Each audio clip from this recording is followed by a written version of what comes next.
વડોદરા સાવલી કોંગ્રેસ પાર્ટીની જનાક્રોશ સભા યોજાઈ।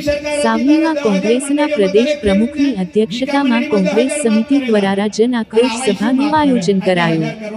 ગુજરાત પ્રદેશ કોંગ્રેસ સમિતિ દ્વારા ગુજરાતમાં જનાક્રોશ સભા યોજી રહી છે, ત્યારે કોંગ્રેસ પાર્ટીના પ્રદેશ અધ્યક્ષ અમિત ચાવડા વડોદરા જિલ્લાની મુલાકાતે વડોદરાના સર્કિટ હાઉસમાં પ્રેસ કોન્ફરન્સ યોજી કોંગ્રેસ પાર્ટીના શીર્ષ હોદ્દેદારો સાથે જિલ્લાના સાવલીમાં નગર પ્રવેશદ્વાર પાસે આવેલ સરદાર પટેલની પ્રતિમાને પુષ્પાંજલિ કરી જનાક્રોશ સભા સંબોધન કર્યું હતું। પ્રથમ 2 મિનિટનું મૌન પાળી આત્મહત્યા કરનાર ખેડૂતોને શ્રદ્ધાંજલિ આપી સભા સંબોધન કરી વર્તમાન સરકાર પર ખેડૂત સહિત અનેક પ્રશ્ને પ્રહાર કર્યા હતા, જેમાં વોટચોર ગાડીચોરના સૂત્રોચ્ચાર સાથે મંદી, મોંઘવારી, બેરોજગારી, ભ્રષ્ટાચાર મુદ્દે પ્રજાના પ્રશ્નોને વાચા આપવા કોંગ્રેસ સંકલ્પબદ્ધ છે અને પ્રજાની સાથે છે નું જણાવ્યું હતું। આ જનાક્રોશ સભામાં કોંગ્રેસ પક્ષના પ્રદેશ અધ્યક્ષ અમિત ચાવડા, જિલ્લા અધ્યક્ષ જશપાલસિંહ પઢિયાર, સાવલીના પૂર્વ ધારાસભ્ય ખુમાનસિંહ ચૌહાણ, તાલુકા કોંગ્રેસ પ્રમુખ સાદિક અલી સૈયદ, જિલ્લા પંચાયત સદસ્ય ડોક્ટર પ્યારેસાહેબ રાઠોડ, નગર પ્રમુખ હસમુખ પટેલ, કલ્પેશ પટેલ સહિત કોંગ્રેસના કાર્યકરો, હોદ્દેદારો સહિત જંગી જનમેદની ઉપસ્થિત રહી હતી। બાઇટ અમિત ચાવડા, કોંગ્રેસ પ્રદેશ પ્રમુખ।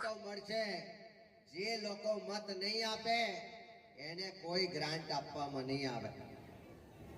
મારે તમને પૂછવું છે કે આ ધારાસભ્યોને ગ્રાન્ટ મળે છે, સંસદ સભ્યોને ગ્રાન્ટ મળે છે, નગરપાલિકામાં બજેટ હોય છે, જિલ્લા પંચાયત, તાલુકા પંચાયત, રાજ્ય સરકાર કે મોદીની સરકારનું બજેટ બને છે। આ બધી જ ગ્રાન્ટો ને બધા બજેટ કોઈના બાપના પૈસાથી બને છે? આ જ બજેટ તમારા મારા લોકોના પરસેવાના ટેક્સના પૈસાથી સરકારની તિજોરીમાં જમા થાય છે।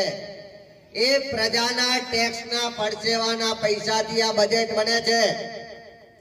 આ પ્રજાના ટેક્સના પૈસાથી આજે અમિત ચાવડા ધારાસભ્ય હોય કે રાજ્યનો મુખ્યમંત્રી ભૂપેન્દ્રભાઈ પટેલ હોય, બધાને મહિને પગાર મળે છે। એ પ્રજાના પરસેવાના ટેક્સના પૈસાથી પગાર મળે છે। એટલે શું ખબર છે? લોકોનો બળાપો, અને આપણે આક્રોશની સભામાં હોઈએ અને આપણે શાંત બેહી રહીએ ચાલે? એટલે બધા સાવલી તાલુકા, સાવલી 135 વિધાનસભા